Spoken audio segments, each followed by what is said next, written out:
Just like the wrestling I've given you is not going to make you competitive at a Div 1 college, the jiu-jitsu I'm going to give you is not going to make you win the worlds, competitive in the UFC or Abu Dhabi or anything like that. However, it's enough properly contextualized jiu-jitsu for you as a police officer to accomplish what you need to accomplish in a tactical environment, namely getting back to your feet, deploying a pistol, or something else in between.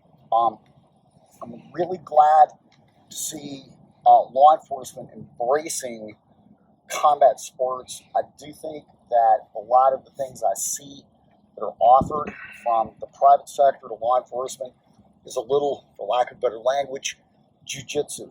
It's a little technically complicated. Nick and I were having some discussions about this earlier, and I think guys have kind of lost their way on some things. So one of the main things we're going to do is really contextualize this for you and frame ground fighting, because it is distinct. Ground fighting is distinct from jiu-jitsu, just like MMA is distinct from jiu-jitsu. When we add weapons to the mix, it becomes its own thing. So, Josh, one of the reasons we spend so much time developing posture and position is because, one of my meta 10,000 foot goals is when everybody leaves the class, they're much, much harder to knock down. Much more stable, okay? Posture's improved, so you may not have a perfect underhook or, be able to get a split seatbelt like you want to, but everybody's really, really difficult to knock down. So we're reinforcing posture, position, and pressure throughout the course. However, as we've seen, sometimes you just slip and fall, okay? Sometimes some dude just slams you on the ground. That's how it is. And there you are. So we're going to look at first dealing with a standing adversary when we've lost our footing, okay? Just like so. Now, guys, here's the big rock, okay? I always have to keep my feet and knees between me and the adversary. Another way of saying that is I need to keep my hips above Josh's hips relative to my horizontal orientation.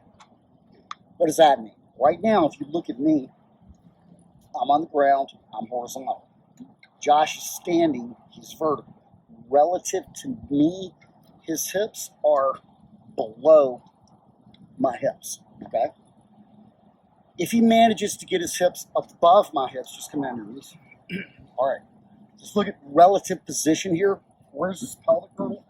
It's above my belt line. This is what we commonly think of as being past, P-A-S-S-E-D. If that happens, he gets beyond my fending legs, he collapses his weight down on top of me here, okay?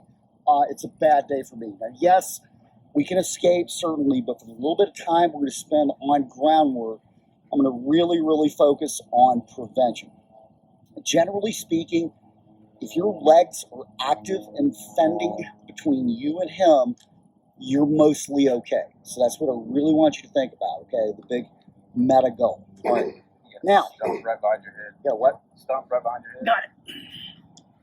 All right. First line of defense, all right, to keep from getting past and to maintain distance so I can stand up, get a gun out, or something in between, is going to be kicking.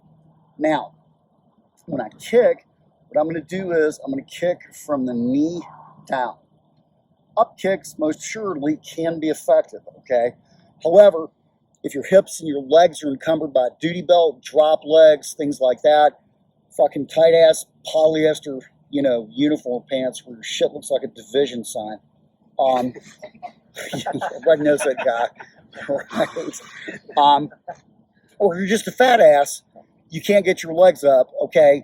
Those kicks can be difficult. Here's the other problem with up kicks. I run a much greater risk of Josh grabbing my foot, tossing me to the side here, okay, and then I get past. So, we're going to focus on these kicks from the knee down. We don't see kicks like this in MMA that much because those dudes don't wear shoes. With footwear, these kicks are actually fairly effective, okay?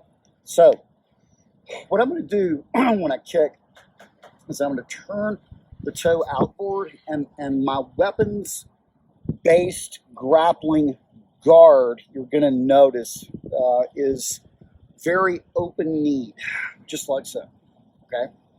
We're not fighting off of our hip, okay, with a leg up. One of the reasons we have to do this is because we're going to be deploying a firearm a lot from the ground on the standing adversary or whoever. So now what we have to we have to deconflict are the lower extremities because it's an upward angle now. So we keep these knees open quite a bit, all right?